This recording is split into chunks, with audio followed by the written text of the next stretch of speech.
పశ్చిమ గోదావరి జిల్లా గొల్లల కొడేరులో వేగంగా దూసుకొచ్చిన కారు బైకును ఢీకొట్టి పంట కాలవలో బోల్తా పడింది.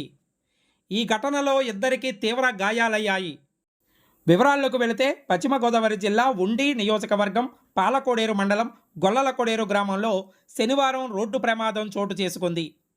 వేగంగా దూసుకొచ్చిన కారు బైకును ఢీకొట్టి పంట కాలవలో బోల్తా పడింది. ఈ ఘటనలో మోటార్ సైకిల్పై వెళుతున్న తల్లి కొడుకులకు తీవ్ర గాయాలయ్యాయి.